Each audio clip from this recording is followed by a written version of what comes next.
A'udzubillahi minasyaitonirrajim. Aku berlindung kepada Allah dari godaan syaitan yang terkutuk.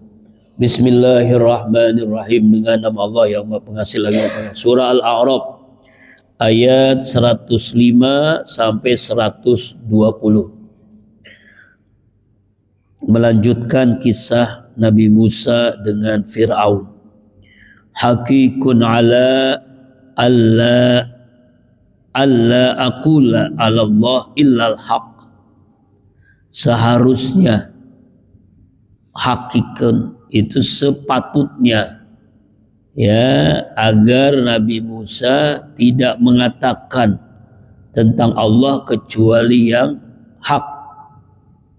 Qad ji'tukum, sungguh aku telah datang kepada kalian, kata Nabi Musa nih kepada Fir'aun dan rakyatnya, bibayyinatin, dengan bukti yang nyata.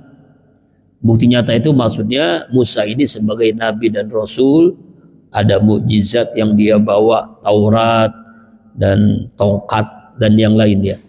Mir rabbikum, dari Tuhan kalian Allah. Fa'arsil, maka lepaskanlah, ya, ma'iya bersamaku Bani Israel. Mari, apa maksud ayat ini? Ini ayat tentang kisah Nabi Musa, ya, tentang kisahnya Fir'aun.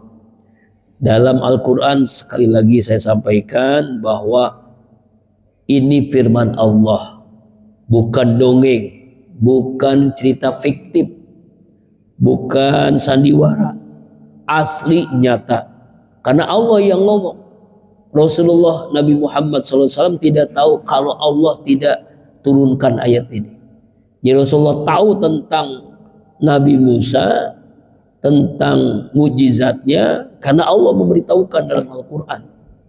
Tapi harus diingat, kisah sejarah dalam Al-Quran itu bukan menunjukkan Quran itu kitab sejarah, bukan.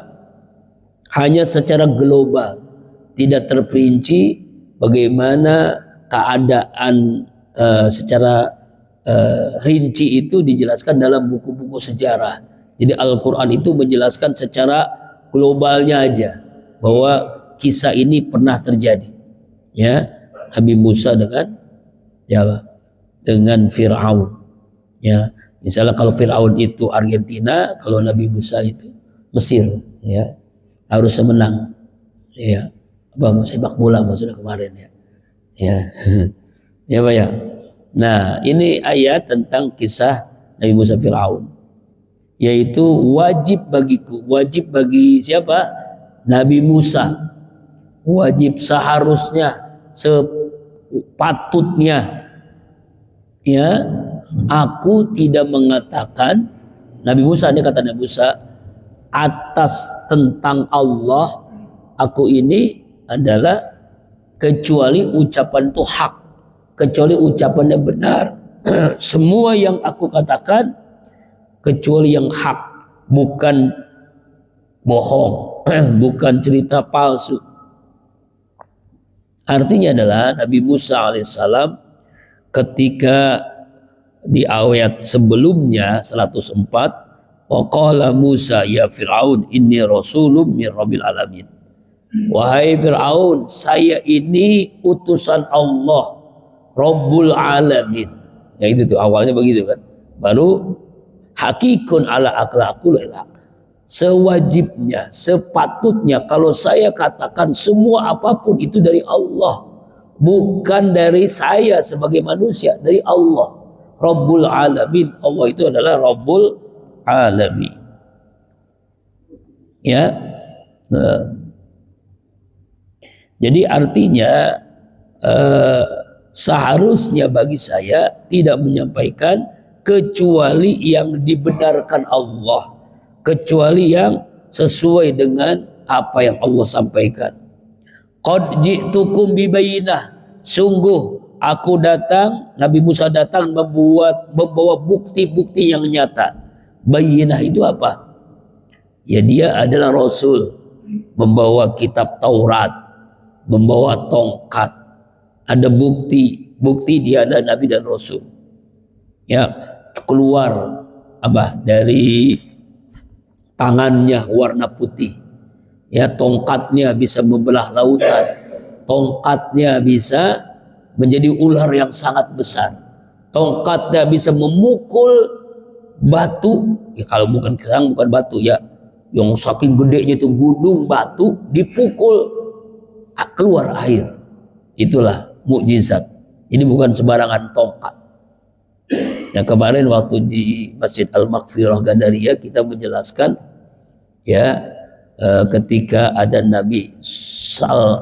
Samson itu Nabi, Pak. Samuel. Kalau orang Yahudi Samuel. Samson dia seorang Nabi tapi bukan Rasul. Hidup ribuan tahun setelah Nabi Musa. Ya, kemudian Bani Israel itu ingin bukti. Dia ingin ada raja. Karena sudah lama kan ditinggal Nabi Musa sampai wafat. Bani Israel itu pengen punya raja, pengen punya pemimpin. Lalu dia menyampaikan, mintalah kepada Allah, hai Samson, hai Samuel, ada seorang nabi, ada seorang pemimpin bagi kami. Tentukan siapa pemimpin. Lalu Samuel ini berdoa, Samson berdoa kepada Allah, Allah turunkan pemimpin namanya Tolut. Nah, Tolut ini seorang biasalah, tukang air galon, tukang air. Jadi dia itu padang pasir itu kan susah untuk air bersih. Nah, dia bawain air tuh, dijual lah gitu. Nah, Tolut ini orang biasa, tapi cerdas, badannya kuat. Ternyata di rumahnya itu bukti dia adalah ditentukan sebagai seorang raja. Di rumahnya ada tabut. Tabut itu semacam peti. Petinya itu ada kitab Taurat, ada tongkat Nabi Musa, ada peninggalan-peninggalan dari Nabi Musa, Nabi Harun. Bukti itu tabut itu, peti itu dibawa oleh malaikat dan ditentukan. Nah, siapa yang memiliki tabut, dialah yang pantas menjadi seorang raja. Itu. Nah, Bani Israel nggak mau dia raja. Kenapa? Talut itu orang miskin, orang susah. Masa raja orang susah? Ya, kita pengen kita ini nih yang uangnya banyak, keturunannya bagus. Ya, nah, enggak. Allah yang menentukan dia yang pantas menjadi seorang raja. Nah, itu ya. Itu nanti tuh. Itu dalam surah Al-Baqarah. Ya, Al-A'raf ini kisahnya Nabi Musa. Nabi Musa masih ada. Ya. Fa'arsil mai Bani Israel, dan aku diutus oleh Allah untuk Bani Israel. Untuk Bani Israel. Siapa Bani Israel itu? Keturunan dari Nabi Ishak. Nabi Ibrahim punya anak. Nabi Ishak, Nabi Ismail. Nabi Ishak punya anak, Nabi Yakub. Nabi Yakub punya anak. Di antaranya keturunan Bani Israel itu dari Nabi Yakub itu. Nabi Yusuf, ya kan? Keturunannya kan Nabi Yusuf, ya yang lainnya bukan Nabi, hanya satu orang ya Yusuf itu. Tapi semuanya jadi apa? Jadi apa? Bani Israel. Jadi keturunan dari Nabi Yakub, Bani Israel. Qala, Fir'aun menjawab setelah dijelaskan oleh Nabi Musa, saya ini utusan Allah, ini buktinya, ini tongkat, ini Taurat. Ya, saya ini Nabi dan Rasul. Apa jawaban Fir'aun? In kunta ji'ta bi ayah, jika engkau hai Musa telah datang dengan bukti nyata, fa'ti biha, datangkanlah buktinya. In kunta minas shadiqin, jika kamu adalah orang benar, apa buktinya, mana? Nah, ini ditantang oleh siapa? Oleh Fir'aun. Kalau kamu benar itu seorang nabi dan rasul, kalau kamu punya bukti-buktinya, mana buktinya? Coba datangkan kepada saya. Begitu kira-kira lah. Ya. Lalu di ayat 107 sekarang. Fa'alqa 'asha. Maka Nabi Musa menjatuhkan, melemparkan tongkatnya. Tongkat yang dipegang oleh Nabi Musa dilemparkan. Di hadapan siapa? Fir'aun. Apa yang terjadi? Fa'ija hiya su'banu mubin. Maka tiba-tiba tongkat itu menjadi ular yang sangat besar. Semacam ular naga lah, ular yang sangat gede. Ular yang sangat besar. Ya. Nah, seperti apa? Mari kita lihat. Dalam hadis yang menerangkan perihal ya riwayat dan Yazid ibnu Harun ibnu Al-Asbaq Ibnu Zaid dari Al-Qasim Ibnu Ayyub dan seterusnya, yang dimaksud ayat 108 ini adalah ketika Nabi Musa ngomong kepada Fir'aun, lalu Fir'aun ingin bukti dia Nabi dan Rasul, tongkatnya dilempar, tongkatnya itu berubah jadi ular yang sangat besar, lalu mulutnya yang besar itu merayap dengan cepat ke arah Fir'aun. Nah, Fir'aun ya melompat dari singgasananya, dari kursinya. Lalu apa yang terjadi? Minta tolong. Hai Musa, jangan kamu lakukan ini. Sampai-sampai dalam sebuah riwayat Fir'aun itu terkencing-kencing gitu. Ya, melompat terkencing-kencing karena saking takutnya melihat ular yang sangat. Minta tolong kepada Musa.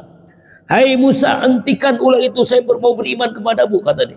Mau beriman, kata dia. Ketika itu tuh, ketika ularnya gede banget, mau dimakan lah istilahnya, itu Fir'aun lompat dari singgasananya, terkencing-kencing saking takutnya. Orang kalau udah kencing-kencing kan namanya orang saking takutnya.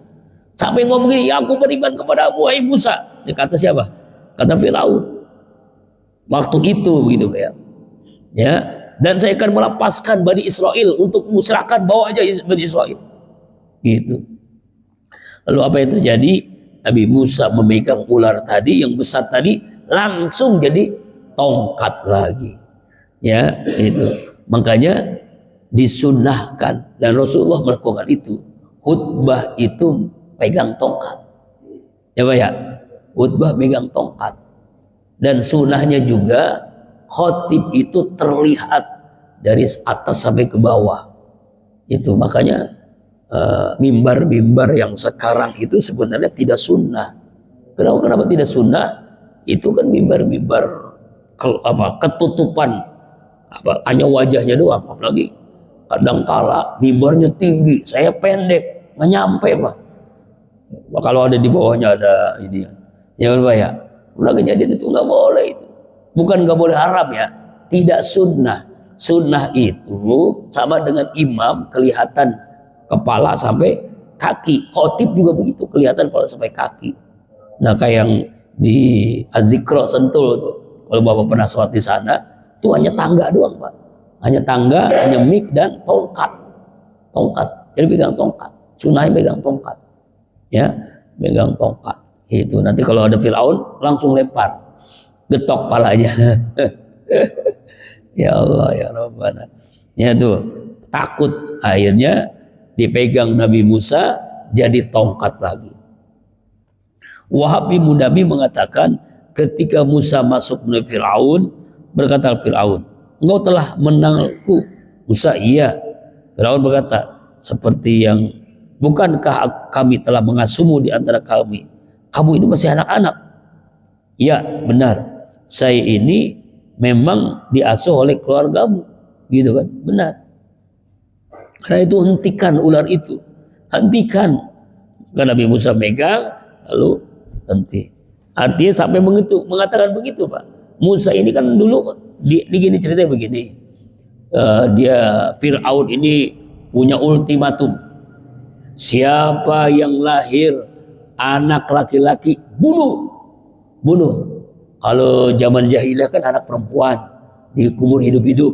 Anak laki-laki pokoknya itu semua orang yang hamil, wanita yang hamil yang mau melahirkan itu ditungguin sampai tentara-tentara siapa?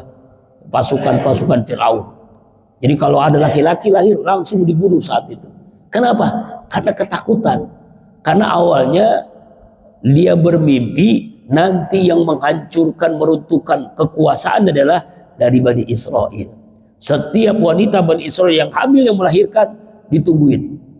Jadi bidan itu susah untuk melahirin, ngeri ya.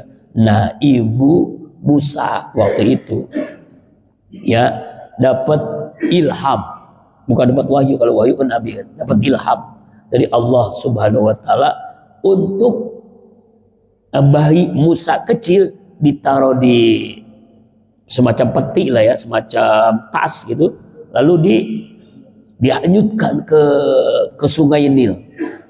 Nah, kebetulan di sungai Nil itu istrinya Fir'aun sedang lagi mandi lah kira-kira, lagi nyuci pakaian lah, nah kira-kira gitu, karena nggak ada mesin cuci rusak, jadi nyucinya di sungai Nil ya. Zaman itu nggak ada mesin cuci ya. Nah kemudian ngelihat itu ada tas di sungai, diambil, ternyata ada bayi. Seneng dia tuh, seneng banget tuh. Bayinya cakep banget, ganteng banget ya. Akhirnya dibawa ya, dilaporkan kepada suaminya Musa, ke suaminya yaitu Fir'aun. Laki-laki langsung mau dibunuh. Jangan. Coba kalau misalnya ini dia makan bara api, jangan dibunuh. Tapi kalau makan coklat, bunuh. Lalu ditaruhlah dua makanan, bara api dan coklat, sama-sama hitam kan. Nih Musa masih kecil, bayi, makan bara api, bukan makan bukan makan apa, bukan makan coklat. Lalu coklat langsung dipenggal oleh Fir'aun, karena dia berarti keturunan Bani Israel.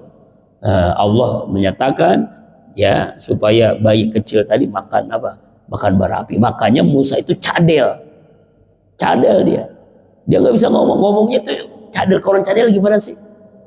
Nah, coba kalau orang cadel, Pak, misal Bapak ketemu orang cadel, kamu dari mana? Bapakmu nggak berapa?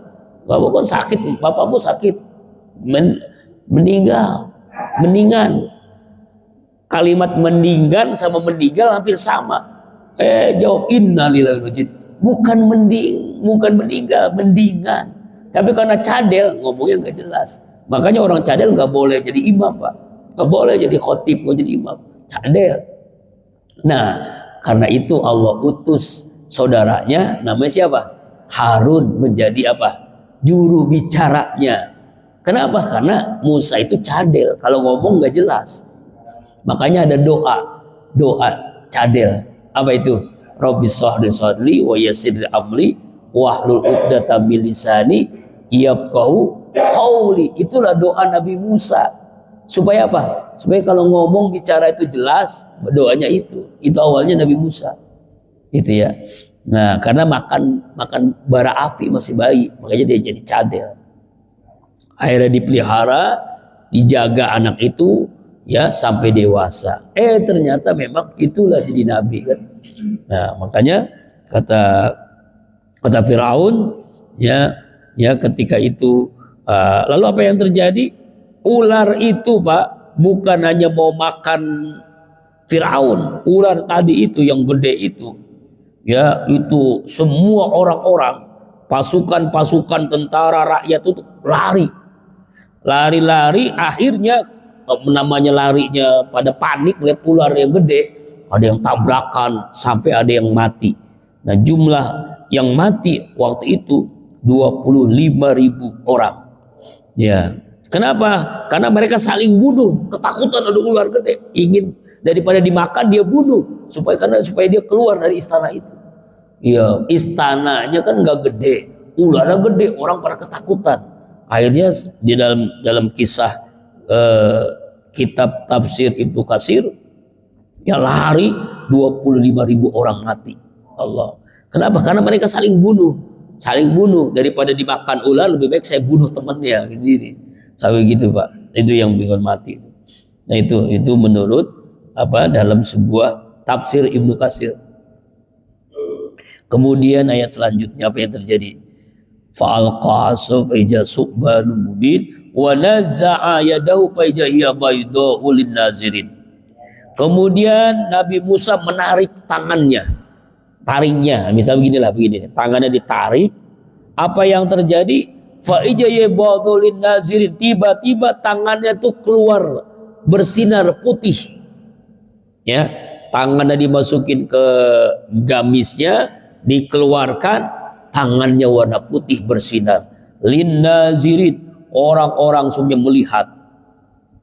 Itu, masya Allah, itu putih bercahaya, bukan karena penyakit, ya, bukan karena handphone. Nah, sekarang orang punya handphone ya putih ya, ya Allah, bukan.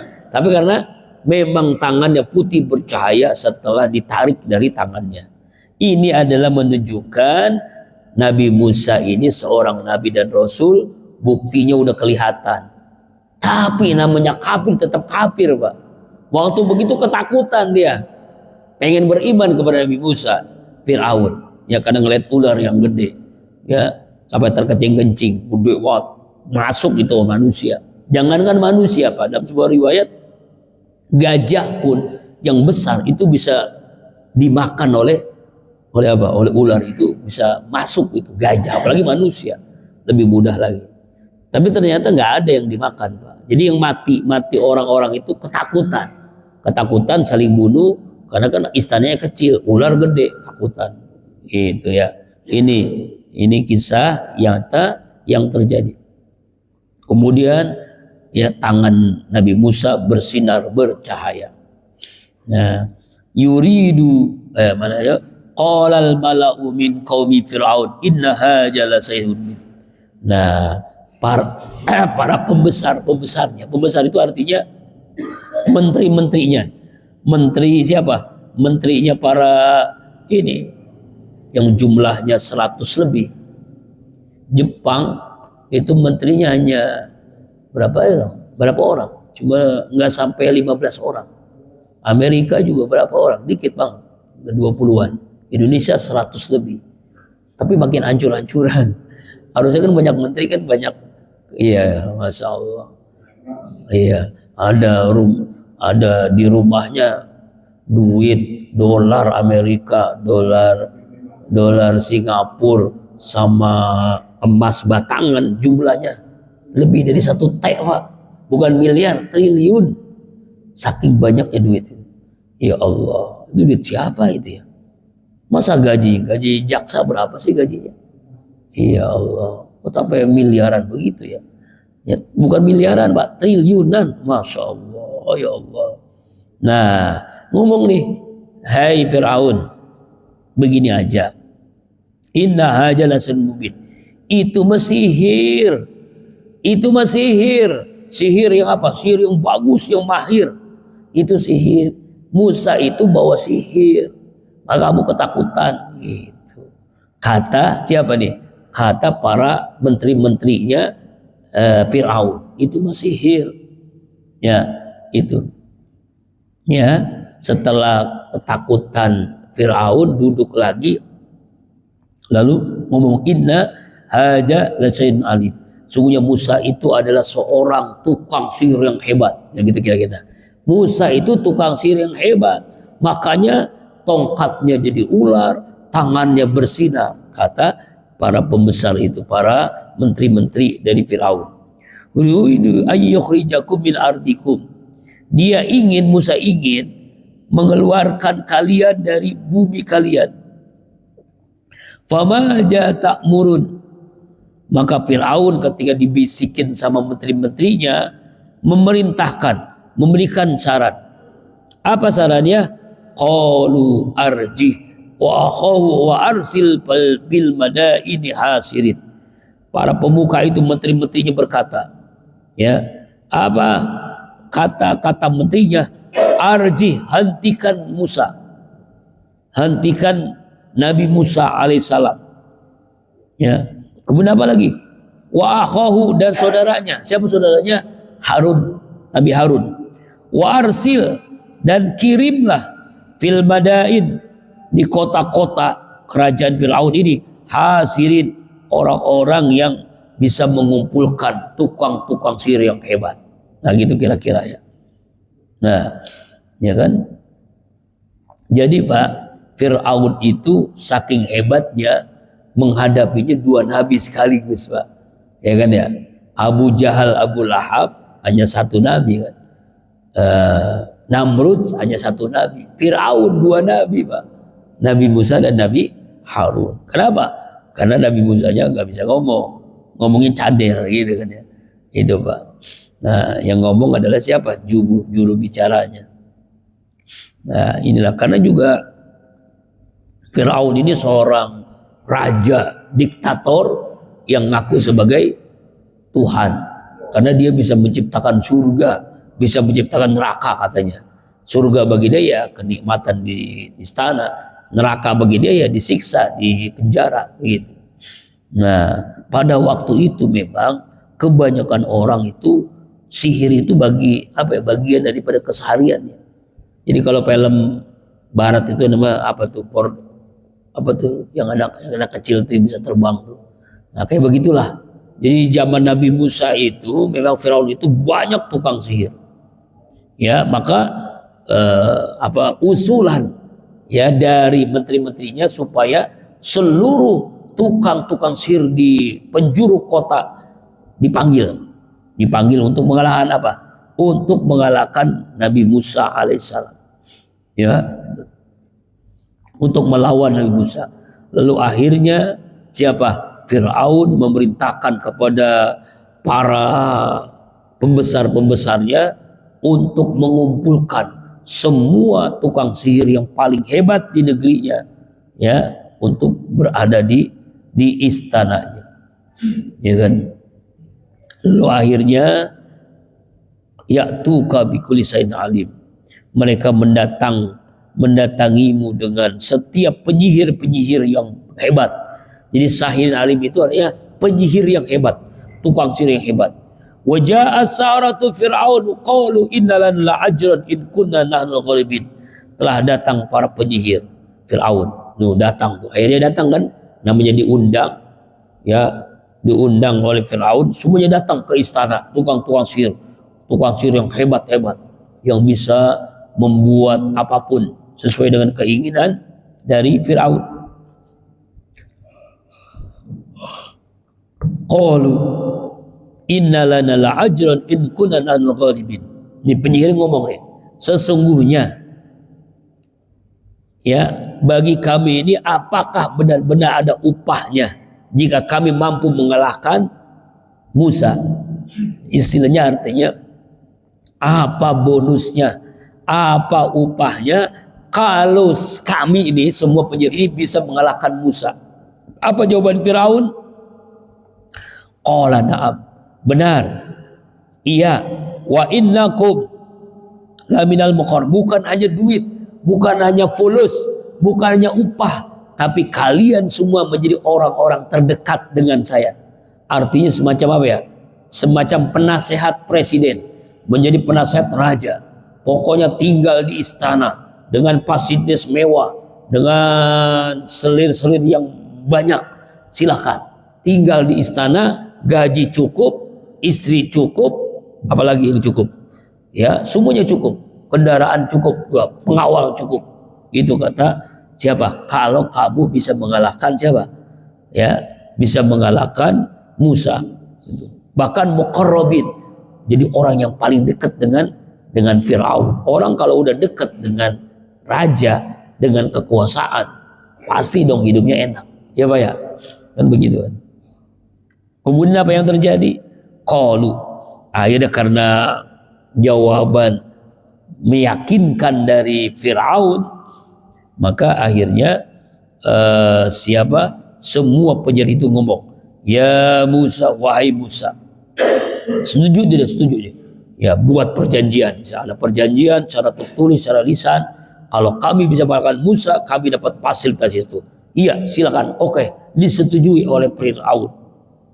Lalu akhirnya semua penyihir ngomong kepada Musa, hai Musa, imma antul kia, apakah engkau akan melemparkan tongkatmu dahulu, wa imma annaku nahnul mulkin, dan ataukah kami ini akan melemparkan dulu. Jadi saling apa? Kira-kira kamu dulu apa saya dulu melemparkan ilmu kami? Ya istilahnya ya, ilmu apa? Ilmu sihir dengan mukjizat. Kamu dahulu apa saya dulu? Tantangan siapa nih? Tantangan dari para penyihir kepada Nabi Musa alaihissalam. Lalu apa jawaban Nabi Musa? Qala, Nabi Musa menjawab, alku, kalian dulu lemparin. Kalian dulu semuanya, seluruh ilmu-ilmu sihir kalian lemparkan semua. Falamma alqa, maka setelah mereka melemparkan tali-tali yang dibuat mereka, semuanya jadi ular kecil. Ada kalajengking, ada ular-ular kobra, ular yang mematikan. Dari tali-tali yang dikeluarkan siapa? Para penyihir. Dan ularnya ribuan, ularnya jutaan, saking banyaknya. Orang-orang yang melihat itu takutan. Firaun juga ketakutan, karena kok ternyata hebat banget ilmunya, ilmu sihirnya hebat. Megang tali jadi ular. Yang lebih hebat lagi, megang tali jadi duit. Nah, itu lebih hebat lagi ya. Nggak mungkin ya. Nah, falamma alqasaru, maka setelah mereka melemparkan penyihir itu, ayunun nas, mata manusia melihat, wastarhabu, dan para penyihir membuat takut. Jadi orang-orang yang melihat itu ular ribuan, jutaan, takut semua, termasuk Fir'aun. Waja'u bisin azim, dan mereka telah mendatangkan suatu sihir yang sangat hebat, sangat azim, sangat apa? Wah, hebat banget lah. Ya, Masya Allah. Dan itu cepet banget tuh merayap. Itu ular-ular merayap, mau dipatoknya siapa? Nabi Musa dan Harun. Dan merayap cepat. Ini dalam surat Toha nih.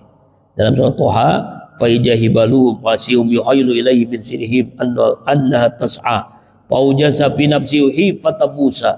Tiba-tiba tali-tali tongkat mereka ya seakan-akan merayap, ya, kemudian jadi apa? Ular-ular yang sangat hebat. Ya, lalu dikatakan, difirmankan, Allah berfirman kepada Musa, la takhaf innaka antal a'la, jangan kamu takut, sungguh kamu ini paling menang, paling unggul. Lemparkanlah dari tanganmu, niscaya itu tongkat kamu akan memakan semua ular-ular kecil itu, ya kan? Ya, kemudian wa auhayna ila Musa, dan Allah telah mewahyukan kepada Musa an alqi asok, untuk melemparkan tongkat Nabi Musa yang dipegang oleh Nabi Musa alaihissalam. Ayat 117, ya Pak, 117. Jadi apa? Ya, Nabi Musa alaihissalam diperintahkan Allah untuk melemparkan tongkat dipegangnya. Faijahiyat talqafu, maka tiba-tiba tongkat itu menyantap dengan sangat cepat.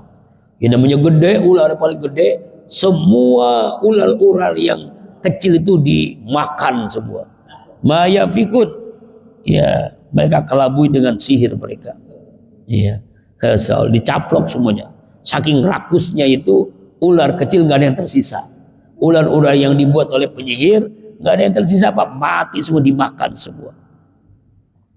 Fawaqal haqqo batul ma kanu ya'malun, maka tampaklah kebenaran, melakukan kebenaran itu bisa mengalahkan yang batil, lenyap maka kanu ya'malun, yang mereka lakukan. Ya, lenyap semuanya Pak, mati semuanya mati, nggak ada yang tersisa. Itu rakus banget ular yang gede itu, rakus ya, saking apa namanya, semua ular itu mati, ditelan bulat-bulat. Lalu apa yang terjadi? Fagulibu hunalika wal qalbu sagirin, maka penyihir itu dikalahkan dan mereka berbalik menjadi orang-orang yang terhina, orang-orang kecil. Dulunya hebat, melihat sihirnya itu dimakan oleh tongkat Nabi Musa, jadi kecil dia, jadi malu. Kemudian apa yang terjadi? Wa alqiyas saharatu sajidin, dan berjatuhanlah para penyihir itu, malu dari berdiri jadi jatuh, dan semuanya sujud kepada Allah. Para penyihir itu beriman kepada Allah, beriman kepada Musa alaihissalam. Ini bukan sihir, ini mukjizat dari Allah. Kami bisa bertahun-tahun belajar ilmu sihir, dikalahkan oleh tongkat. Lalu semua penyihir itu duduk tersimpuh, sujud kepada Allah. taubat, masuk Islam semuanya. Bagaimana kejadian selanjutnya, episodenya insya Allah bersambung minggu depan, insya Allah di ayat 120 sampai selesai ya. Insya Allah nanti dilanjutkan keadaan penyihir ini bagaimana akhirnya. Wallahu a'lam bishawab.